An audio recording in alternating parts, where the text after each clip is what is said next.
नमस्कार मेरे प्यारे दोस्तों। स्वागत है आपका अपने चैनल टेक पर।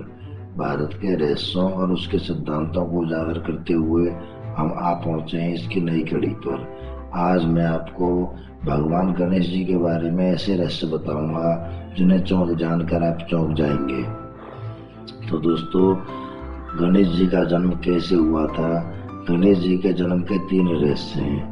पहला, गणेश जी को माता पार्वती ने अपने शरीर के मेल या दुर्वा से बनाया था। दूसरा, माता पार्वती ने पुत्र प्राप्ति के लिए कठोर तप किया और पुण्यक नामक उपवास या व्रत किया था, जिसके चलते गणेश जी का जन्म हुआ था। तीसरा, वराह पुराण के मुताबिक भगवान शिव ने गणेश जी को पंचतत्वों से बनाया है। दूसरा रहस्य है गणेश जी का सिर कैसे कटा। कहते हैं कि शनि भगवान की दृष्टि पड़ने से उनका सिर धड़ से अलग होकर चंद्रलोक में चला गया था। बाद में एक हथनी के पुत्र का सिर काटकर उनके धड़ पर लगाया गया। यह भी कहते हैं उनका सिर शिव जी ने काट दिया था और बाद में एक हथनी के पुत्र का सिर उनके धड़ पर लगा दिया था। गणेश जी का दांत कैसे टूटा। कहते हैं कि एक बार गणेश जी के बड़े भाई कार्तिकेय एक ग्रंथ लिख रहे थे। उनके इस कार्य में गणेश जी ने विघ्न डाल दिया, जिससे क्रोधित होकर कार्तिकेय ने उनके एक दांत को पकड़कर तोड़ दिया।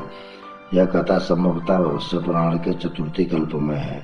दूसरी कथा हमें गणेश पुराण के चतुर्थ खंड में मिलती है कि एक बार शिव जी की तरह ही गणेश जी ने कैलाश पर्वत पर जाने से परशुराम जी को रोक दिया था। तब क्रोधित होकर परशुराम जी ने शिव जी के दिए हुए फरसे का उन पर प्रयोग किया और चलते गणेश जी का बायां दांत टूट गया।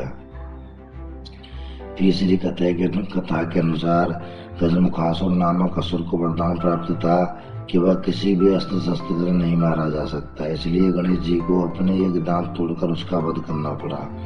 चौथी कथा के अनुसार महर्षि वेद व्यास जी ने गणेश जी से महाभारत रखने की प्रार्थना की तो उन्होंने कहा कि इस शर्त पर लिखूंगा कि आप बीच में ही बोलेंगे, ना रोकेंगे।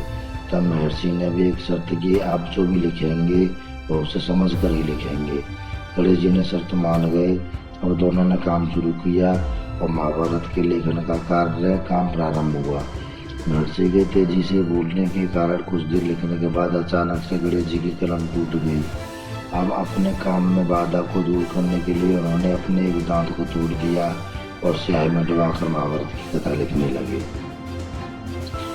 गजानन महाराज को पूरे भारत में प्रथम पूज्य देव का स्थान प्राप्त है। सभी मांगलिक कार्यों में भी श्री गणेश का वंदन सर्वप्रथम किया जाता है।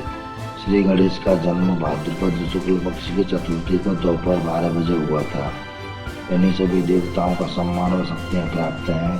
श्री गणेश के संबंध में कई रोचक और पौराणिक कथाओं का वर्णन मिलता है। क्या आप जानते हैं माता पार्वती ने पुत्र की प्राप्ति के लिए पुण्यक नामक उपवास किया था। इसी उपवास के चलते माता पार्वती को श्री गणेश पुत्र में प्राप्त हुए थे। श्री शिव महापुराण के अनुसार माता पार्वती को श्री गणेश का निर्माण करने का विचार उन्हीं की सखी जया और विजया ने दिया था।